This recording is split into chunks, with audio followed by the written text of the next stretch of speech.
Hi folks and welcome to your Gersnet Stephen Davis's interim managerial career and the second round of fixtures in the Europa League group stages preview pod, coming to you in association with Forest Precision Engineering. My name's Alec Anderson and I am speaking to you just a few hours ahead of Rangers taking the pitch against the third biggest team in Limassol, which is the second biggest city in the biggest island in the Mediterranean that's actually a self-contained kind of country, even though Turkey have illegally annexed a lot of that country, and like Sardinia and Sicily are bigger, but they're parts of France and Italy. You get something to work to, you get part of work to, you get a wee plan and it all falls to pieces, and it's almost like you have a football manager of your football team who, really did lift your spirits when he came in last season, definitely improved the team and took them to a new level of fluidity in their attacking and what have you. I know he was losing games to Celtic, but it was only by one goal he was losing to Celtic, whereas Gio had been getting pumped by 4 and 3 against Celtic at Parkhead, and he was going to get his own players in. He was going to get more fitness into them in pre-season and things. Yeah, it was definitely the way to go. And then you find out that the pre-season friendlies are a bit ropey, and then you're losing 1-0 to Kilmarnock at tea time on a Saturday in that plastic pitch, and you're barely getting a shot on goal, and you're thinking, oh dear. And then you're getting absolutely hammered off PSV Eindhoven, but it's 5-1 away from home, whereas we're going to beat 7-1 at home in last season's Champions League group stages under Gio. So maybe it's just because the players are all concentrating on doing what the fans want to do this season, and that's beat Celtic and get the League One, start doing the business domestically again. So they'll be really looking forward to playing Celtic at Ibrox. And oh no, that's no what to either. We've actually lost to a rank Celtic team who are full of injuries, and the minute we had that second goal disallowed, we just didn't ever look like getting into the game. So we'll get into that international break and we'll try and find reasons to keep the manager, and it really need to take one more big setback before we're sure he should go. And there it is against Aberdeen before the month of September is out, and off goes the latest manager. So we have gone from, in the space of 2 years, since November 2021, less than 2 years, we have gone from Stevie G to Gio Van B to Mickey B, and now it's Stevie D on TNT Channel 3, and it's quarter to 6, doesn't even rhyme, a random Thursday in October 2023. So there you go, bring it back round. Things will eventually get back on track if you just stick with it, and hopefully things are going to start getting back on track tonight for Rangers at the Alpha Omega Stadium in Limassol. Alpha Omega, absolutely fantastic. It's a supermarket chain, but how great does that sound? This is the thing in Cyprus with the massive Greek community influence, whatever you want to call it. It's not Cyrillic, it's Greek. The Alpha Omega, it's the first letter of the Greek alphabet, the last letter of the Greek alphabet, but I'm thinking about the ancient Greek that's spoken by the Cumaean Sibyl with TSL. It's the wasteland, right in the prologue. I'm just trying to get rid of the Celtic fans here, don't worry, I'll be back with it in about 2 seconds. And she asked the gods for immortality, and they granted her it, but she forgot to ask for her body to remain immortal, so she's just a big bag of pus. She's a big ball of pus that's kept in a bottle, and she's up this hill and she's saying in the Greek the same lettering roughly that you see around you tonight in the Alpha Omega Stadium.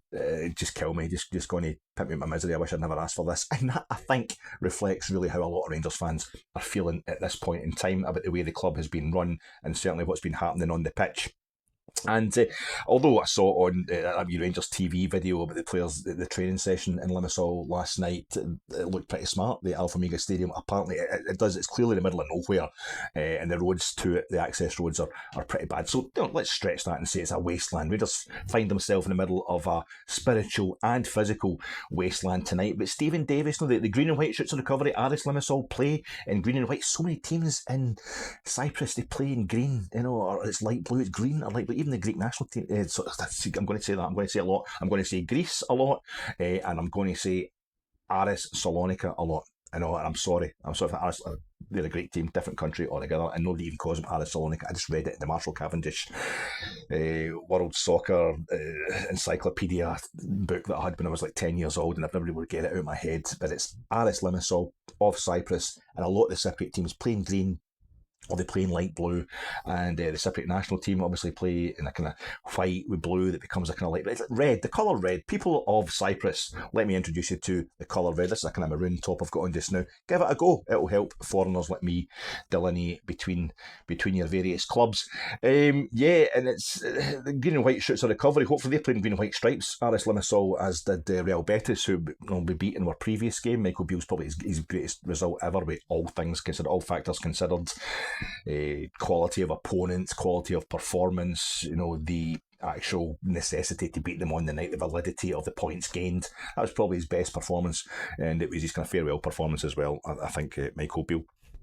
So, green and white stripes we're up against again, as we were against Real Betis. We've got Steve Davis, who of course played in the green and white of Northern Ireland 140 times, the most capped Brit.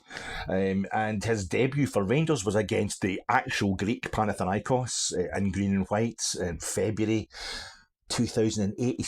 February 2008 was his playing debut for Rangers, and he'd been at Aston Villa and Fulham before that.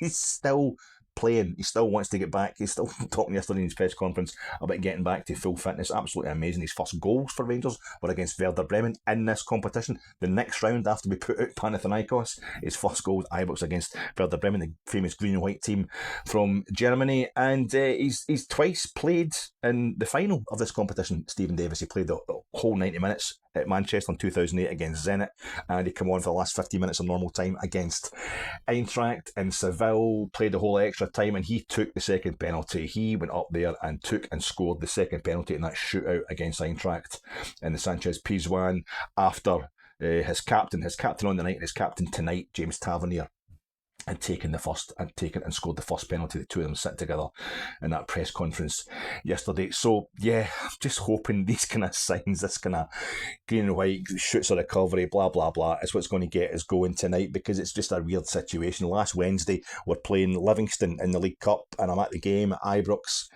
and I go home and I'm watching it. I'm doing the old post-match analysis by watching the game. I've recorded it on Viaplay, and at the end of the game, the post-match interviews, there's Tav and his slippers, his wee flip-flops at the side of the pitch at Ibrox, chuckling away, talking to the Viaplay the Viaplay team, and one of them's Alec Ray. One of the pundits is Alec Ray, and he's all smiles and handshakes with everybody, but I noticed that Alec Ray wasn't giving it the old handshakes, like he was kind of giving Tav a bit of a stern look. I don't know if Alec Ray knew, or he's just like assessing, thinking no good enough or whatever. I just thought it's because they're good pals, because Alec Ray will always be around Ibrox. He doesn't need to shake his hand. He's going to see him again in 2 minutes. But I did actually notice the way Alec Ray was treating Tav, and there we are a week later, Wednesday night this week. We're in Limassol, and that little video that you saw on Rangers TV on the Rangers Twitter account, there's Alec Ray, now assistant interim manager, handing the bibs to Tav, the captain, and saying, you're in that team for the wee kickabout in the training session. Absolutely weird stuff. It's happened at a kind of breakneck speed, and we need to get ourselves sorted. I don't know how well new manager bounce is a kind of proven phenomenon. That does happen. New interim or caretaker manager bounce, not so proven a phenomenon. But you had it under Graham Murty. He definitely did really well. His 2 spells as caretaker, to such an extent that the second time we made him permanent manager, and that was a disaster. I remember though Kenny McDowell taking over from Alan McCoist. That was not good to poor Kenny. We all felt sorry for him. The man did not want the job. We really needed him put out of his misery for his own sake. I was actually worried about his mental health at that point in time. Kenny McDowell was absolutely terrible. Ian Durrant, I was at the game at East End Park where Ian Durrant kind of took over, or basically assisted Barry Ferguson, who'd get rid of Paul Le Guen and was going to show us how it was all done, and we're quickly 3-0 down to a Dunfermline team who'd done bugger all season, losing that 1-3-2 going out the Scottish Cup. I think the only time it's been Europe has been Tommy McLean. Tommy McLean, I think, took over. He definitely took over between John Gregg leaving in October 1983 and Jock Wallace coming back for his second stint as manager. I think it was 3 games, and the first one was away to St Mirren. So we've got on Sunday, obviously, we're away to St Mirren. It was at Old Love Street. We lost 3-0. And I'm sure the second one was Porto in the second leg of the 1983-84 Cup Winners' Cup. We'd beat them 2-1 at Ibrox under John Gregg in the first leg, and here we went to Da Santas, their old ground, Porto, and we lost 1-0. And we went out in the old away goals rule. Tommy McLean, I'm sure, was interim manager. So Porto got to the final of that. They beat Aberdeen, who were the holders in the semi-final. The only reason we were in the Cup Winners' Cup was because we'd lost the final of the previous season's Scottish Cup. I was at that game, to Aberdeen, who a few days before had won the Cup Winners' Cup. Strange days. But, it's a wee bad omen there for an interim manager at Rangers taking over for a European game. But it's really weird. Giovanni Van Bronckhorst's first game in charge was Sparta Prague. And Michael Beale's first game in charge was a friendly against Bayer Leverkusen. Steven Gerrard, I think his first game was the New Saints, TNS, for Wales, who are based in England to play green white hoops. It was behind closed doors. His first game in front of a crowd was Bury of England. Pumped him 6-0 at Ibrox. And his first competitive game was against Skopje of North Macedonia. We're talking about Greek folk here. It's North Macedonia, not Macedonia. Don't get into that.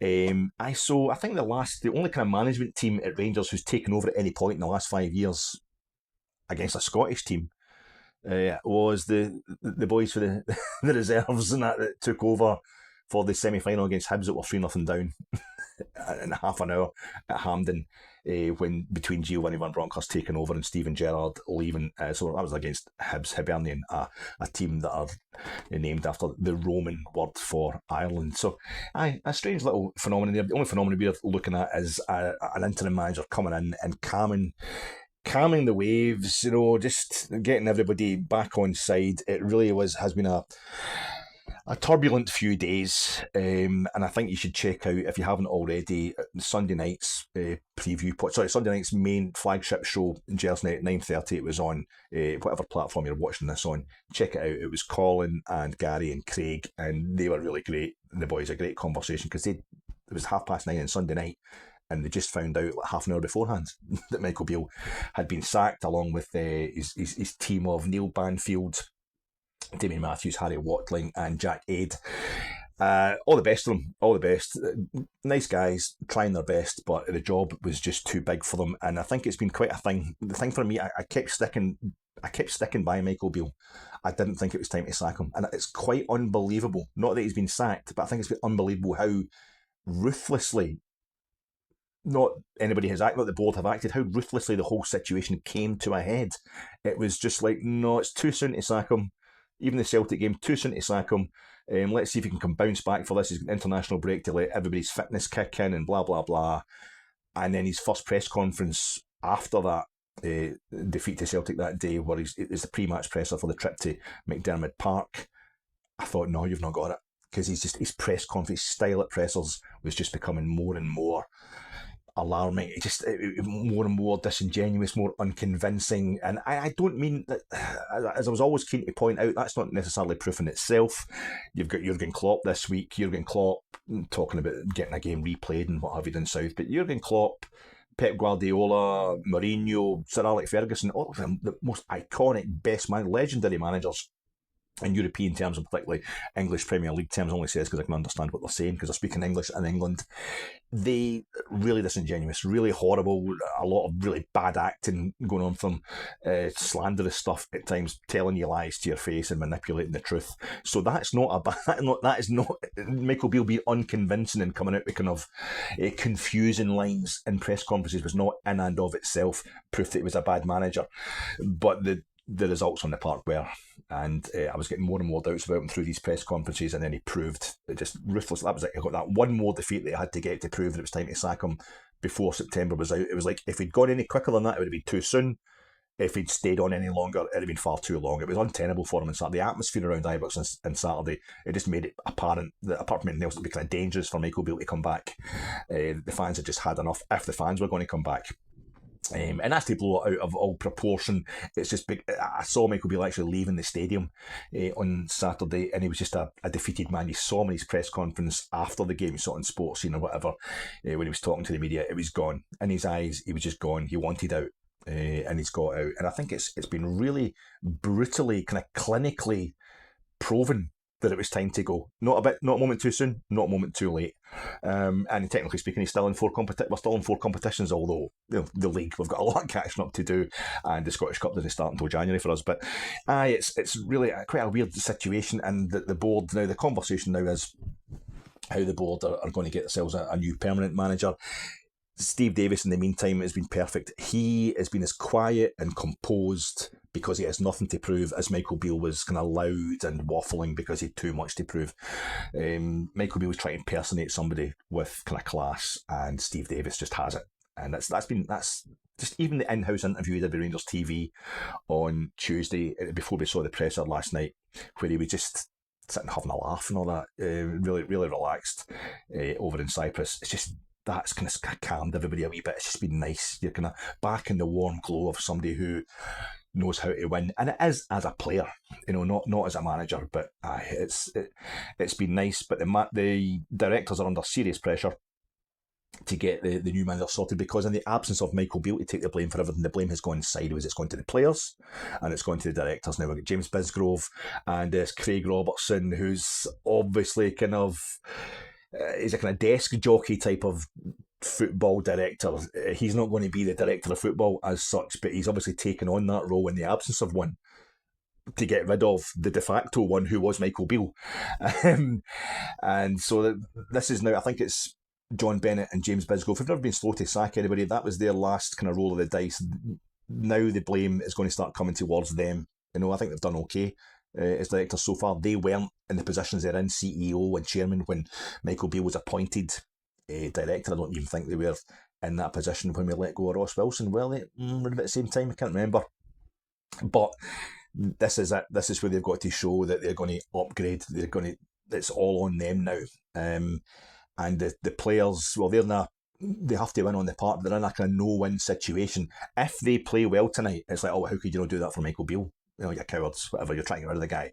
And if they don't play well, if they go out there and they don't play well for Stephen Davis, well, it is you're definitely the problem. So we've just got to hope that it's the lesser of the two evils. They'll have to take that on board. The players should get a bit of the blame, but I think I could see it on Saturday that the players were gone in their legs, in their head. A bit like Gio. Gio had a lot of defensive injuries when he got the chop, and Michael Beale had a lot of midfield and striking injuries when he got the chop, but in both instances, they had enough on the park, and what they couldn't get out of what they had was ample proof that it was just time to go. It couldn't continue like this. So he's not even lasted. It was 10 months in a few days, Michael Beale. So it's really bad for the club.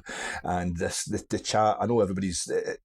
If we were playing a bigger club tonight, if it was a more glamorous club, a better known name in European terms, it wouldn't be as dangerous. It's a dangerous game for us tonight, but also it would kind of take over for a second or two. For a brief moment, we would want to talk about the game, but everybody just wants to talk about who's going to take over as manager. I don't really want to get into that too much, because basically I don't know anybody. I don't know who I want to take over as manager. We've got Kevin Muscat. It seems to be kind of Kevin Muscat and Frank Lampard are the two.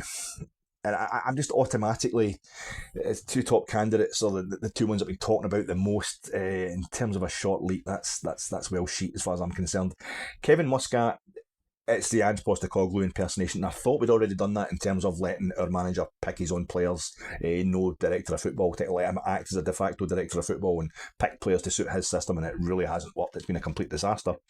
And it's often the way it happens. We try to impersonate what Celtic are doing. Any manager of any club tries to impersonate another club. We saw those teams in the last decade trying to play tiki-taka, in the Vauxhall Conference North or whatever. It doesn't work if you've not got everything else in place. It's a dangerous thing. And I think we've got Davy White took over as manager of Rangers from Scott Simon because he wore a tracksuit and he got on the pitch and played, which at that time was something that Jock Stein had it was a revolutionary thing that Jock Stein was doing. He was a tracksuit manager. It was a new thing in the mid to late 60s. So we got Davy White in because he did the same thing, and that was a disaster for Rangers. We should probably hold on to Scott Simon for a few years more just to take a few of those titles off Celtic, maybe even win a European trophy or two. But it doesn't work when you try to impersonate other clubs. And we've got this whole thing with Kevin Muscat, who did play for the club. He did play a reasonably big part in that treble-winning team of 2002-2003. He's been born in another country, but he's an Australian international. Ange was born in Greece and, ended up becoming Australian manager and what have you. He's managed successfully in Australia and now in Japan. And we know he's a bit of a psychopath as well. If you can be a bit of a psychopath, Kevin Muscat, sorry, that's an insult to people with actual mental problems, but a violent player. And I would imagine he's quite forthright as a manager as well. And it speaks... that's a bit of a fantasy just now for a lot of fans who want to bollock the players. We want the players to, feel our wrath. So get a manager that we know is going to be wrathful towards them. I don't know. I wouldn't be 100% gutted if Kevin Muscat got the job, but I don't think it's the best choice. Frank Lampard, we are not in the same situation we were in when Steven Gerrard took over, and Frank Lampard is not, albeit he has also scored, played in one winning and one losing Champions League final and scored in the Champions League final, the same as Steven Gerrard. The two of them were almost inseparable as England midfielders during their playing career, but he's been used up and spat out by management. Frank Lampard, he doesn't have that youthful kind of, I'm just new to the game, I'm just new to management, and we don't need somebody who's, new to management. But I know Frank Lampard has had a few jobs, and Chelsea were a basket case, as were Everton when he was there, but I don't know. I feel as if I would feel that was a really cheap, easy option, and I don't actually think it's satisfying the Rangers support either. I don't think it's just playing to any kind of gallery. Nobody really wants Frank Lampard as manager. Was it Pascal Janssen, the fellow who's at AZ? I think he's knocked it back publicly, but just Graham Potter's just not interested because I think it's been well documented how much money he's been on in his last few jobs. We just couldn't do that.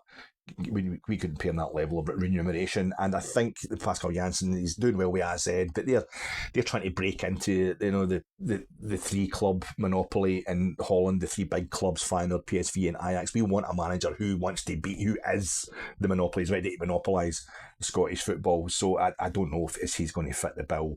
They developed, was it Philippe Clement, who was the manager of Bruges and Genk. He won the Belgian. I think he won 3 Belgian titles with those two clubs. He's a really good manager. Failed at Monaco, but that's Monaco. That's a massive league, and so I think he'd like 2 minutes as a Coventry player during his playing career, so he knows a bit about British football. But if I'm going to be honest, this is the point where I'm supposed to say, let us know in the comments. What you think is in an attempt to farm, interaction, engagement with our fans out there, with our Gersnet followers. I wouldn't do that to you because the reason I'm asking you. Are you going to give me an idea? Because I don't have a specific idea who I want to be Rangers manager. I'm just looking for you to tell me who we should get in the place, because I think we need a British manager or somebody who knows the British scene really well. If we're looking at the Celtic model, I would think we want to copy the first time Brendan Rodgers took over at Celtic. Now, I know he's got a terrible record in the Champions League, but apparently we're all about domestic domination and trebles just now. That's what the Rangers support want. I think it's something we need just now as well. So that's something Rodgers definitely did. But his situation the first time he arrived at Celtic, whereas he'd been at a really decent level in the English Premier League, and he obviously knows what he's doing, and he's still young enough and bitter enough to want to prove himself to get back into the English Premier League and prove his doubters wrong. That's the kind of thing I'm looking for. I know folk have been talking about Ralph Hasenhüttl. I don't want anybody who's lost 9-0 in 2 games. Not over 2 games. He's lost 2 different games 9-0, to Manchester United at Old Trafford and at home at St Mary's to Leicester City. Ex-Southampton manager. He would know what he's doing. It wouldn't be a terrible choice. I don't know how available he is, how affordable he is, but I'm not really sure about that. But there must be somebody. There's so many managers get sacked all the time from the English Premier League. Must be out there just ready to prove themselves. I said nothing comes to my mind. I don't want to commit myself because I'm still really just getting over the fact that we've got rid of Michael Beale. It was absolutely the right choice to make, but it's just been a terrible start to the season. So let us know if you've got any ideas. Please do let us know, and because I need some hope. I need some hope that there's this kind of manager out there. Better go into tonight's game. Very briefly, Aris Limassol. I think we better watch ourselves here. This was the fixture, the 2 fixtures home and away against Aris that I was dreading most when this draw was made. Betis, massive name, massive league, nothing to be lost if we lose to them. As long as we don't get hammered, it'll be a bonus if we finish above Betis, and we've beaten them already. That was a great start. Sparta, you know what you're getting there. Racism mostly, same level as us. Really, they'll be difficult. That could be quite tight home and away. But this one, Cypriot Football was, when I was a kid, that Marshall Cavendish Encyclopedia World Football I'm talking about, I remember reading at the time the biggest score in European football, the biggest ever win was Sport Club de Portugal of Lisbon in the second or first round proper of the 63-64 Cup Winners' Cup that the year Sporting won it. They beat Apoel of Nicosia, the biggest, most successful club in Cyprus. They beat them 16-1. in Lisbon in the first leg. It was the biggest win in an individual match in European club competition. It might still be. And they only won the second leg 2-0, 18-1 in aggregate. And that was the kind of feeling I had growing up about Cypriot football. It's like juniors, it's like our junior level or non-league as it is now, West of Scotland League, etc. Except that was their top level in Cyprus. And then you get a point where the Scottish national team are kind of taken until the 97th minute to score a winner against Cyprus in World Cup qualifiers in the late 80s, early 90s. And then by, the beginning, maybe the end of the first decade of the 21st century, Cypriot teams are starting to get into the group stage of European football. And Apoel, Nicosia, that team I'm talking about, 2011, 2012, they're losing quite heavily, but maybe 5 or 6 goals over 2 legs total to Real Madrid in the quarterfinals of the Champions League. They won their group, they beat Lyon in the last 16. And now Aris on the situation where they're the only one of the 3 clubs, the big clubs in Limassol, who haven't played in the Europa League group stages until this season. This is only their second season in Europe. Their first was last season, and here they are. So it's no biggie now for Cypriot teams to be at this level. And the worry for me is a lot of people out there who don't pay as much attention to European football, even as an old Dalek myself, would be thinking Cypriot teams are going to be the same level as Gibraltar, Liechtenstein, Andorra, kind of San Marino. They're not. This is a really decent level that the Cypriot clubs are playing at these days, and even Scotland beating the Cypriot national team in these Euro 2024 qualifiers, scoring 3 goals against them in both games, dispensing with them quite easily in both games. I was at the one at Hampden. That's kind of unusual for that. Scotland playing unusually well. This team are playing tonight. It's not 11 Alex Gogiches. They've only got 5 Cypriot players in their entire squad, and 3 of them are goalkeepers, and their first choice goalkeeper's Brazilian. They're made up, they've got Belarusian money in them. Their manager, Alexei Shpilevsky, yes, I do have that written down, Alexei Shpilevsky, he is Belarusian. He's younger than Stephen Davis. He's one of these scary guru guys who, born in Minsk in Belarus, the capital of Belarus, he ends up getting injured. His career's ended as a player when he's still a youth. I think he's barely 20 years old. So he's about 3 years younger than Stephen Davis, but hasn't played football for 17 years. He goes straight in. This time he's in the youth team at VfB in Stuttgart. He goes straight into managing youth teams in Germany. And then he ends up going back to Dynamo Brest in Belarus. He goes to, Kazakhstan, Kairat Almaty, I think it was. And then he's in lower leagues in East Germany or in Germany, and he ends up, February 2022, he goes to Aris Limassol, pushes them right so far up the league that they qualify for Europe for the first time in their history. They're unlucky, they go out quite narrowly to, Neftchi, team from Baku in Azerbaijan anyway. They go out quite narrowly over the 2 legs, and then the following season, last season, he wins the league for the first time in their history. So Aris aren't even the third. There's 2 teams that are bigger than Aris in Limassol, but this is them. They win the league.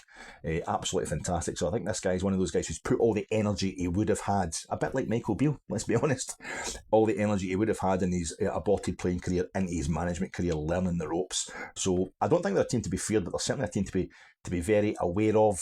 They've got players from all over the world, or all over Europe, Africa and South America. In fact, it's all over Europe and Africa, and they've got 2 Brazilians in the team. The guy to watch, their main man is absolute scumbag, Alexander Kokorin, who once gets sentenced to 18 months in a penal colony, and it was correct, a Russian international.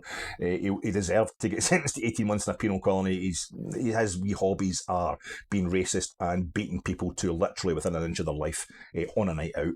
So he's an absolute scumbag, but he scored goals for the Russian national. He's played 40 odd times, nearly 50 times for the Russian national team. He's in his early 30s.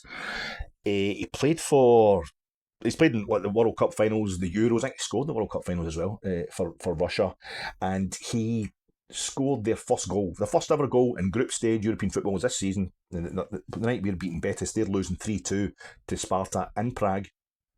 And he scores the opening goal of the game that night. They scored the first and last goal in that game, and he scored the first goal. And it was his 21st goal in European football. And that would pit you. That's up there with the Rangers' all-time record for scoring in European football. That was what Alfredo Morelos was getting himself past in his spell at Ibrox, and that was legendary. So this guy knows what he's doing. He scored against Celtic back in 2009 for Moscow Dynamo when they beat Celtic at Parkhead. I know it was a Champions League qualifier or something, but Celtic then went over there and they beat them by more in Moscow. And it was the first ever time that a team had lost the first leg at home. I don't know if it was in qualifiers or the Champions League, European Cup, whatever.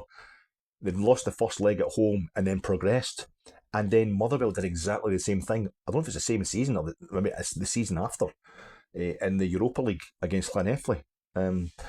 Anyway, I'm going off. I like my European football, but this guy Corcoran, he scored for Dynamo Moscow.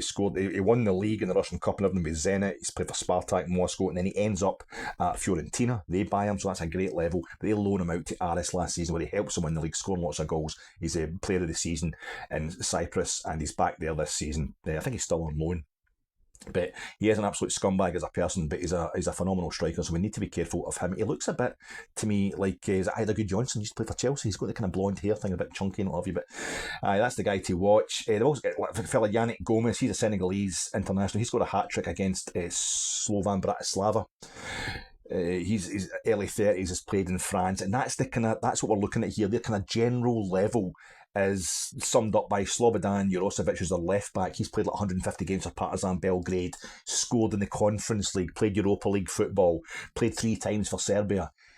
They've got all these Swedes, they've got Poles, Serbs, Croats. There's an English guy who played as a youth player for Aberdeen. That's a total weirdo. That's far too exotic for the likes of us. A guy called Brown, he's playing for them. And I get guys like Burkina Faso, Cameroon, Senegal, Gabon, a few players for Gabon. This is the kind of level we're looking at. Guys who've played good European leagues and they've played maybe a couple of times for their country. So we need to be really careful tonight because we would that would not be taken into consideration if we lose either of these games. This season, they actually played the round before us in the Champions League qualifiers.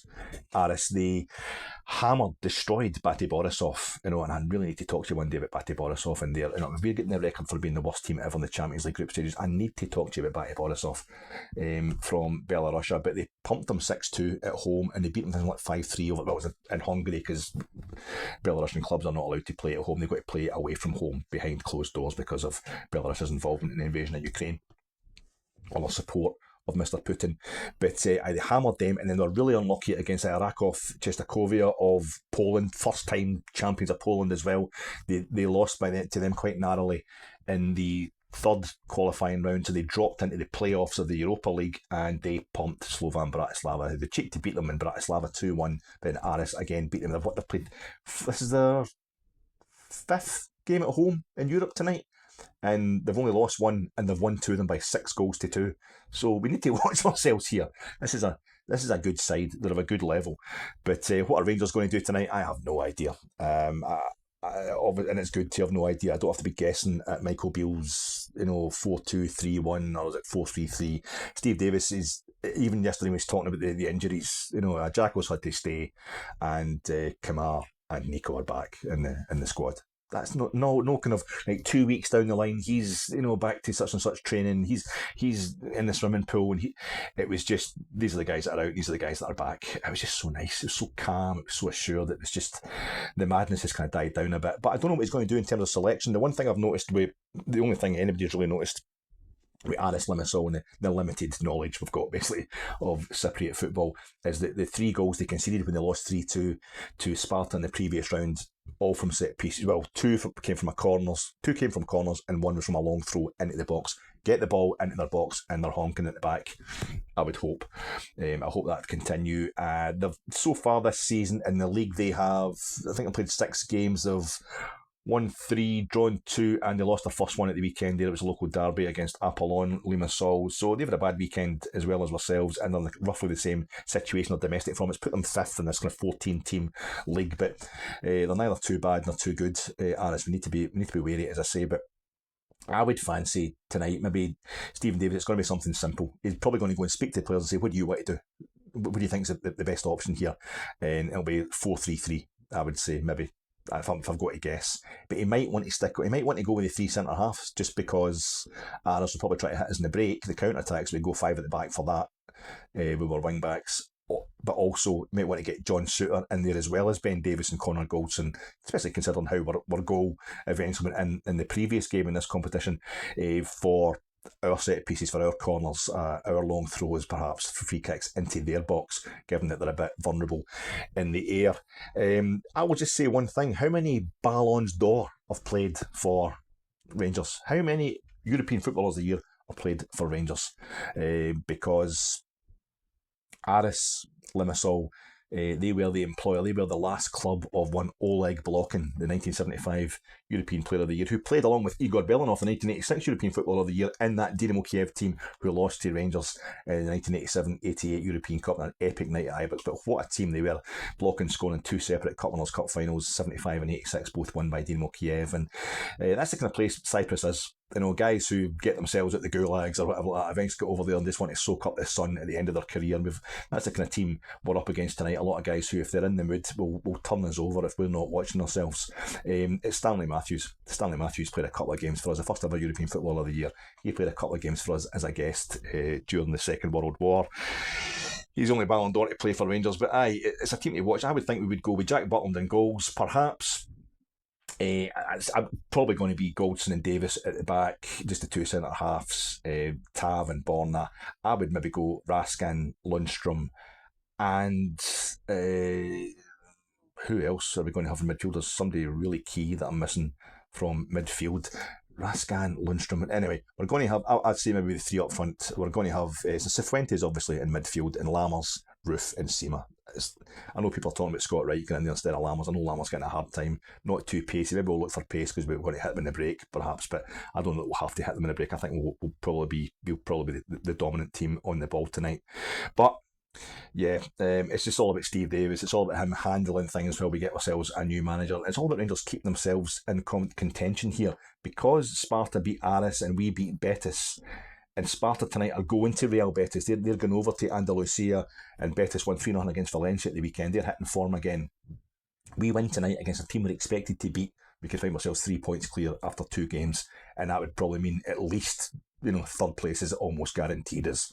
So we're definitely going to progress in Europe. And just now, that's what it's all about. Just finding some way that we can keep going forward as a club. All the very best to Steve Davis, and enjoy the game trips. I'll see you tonight.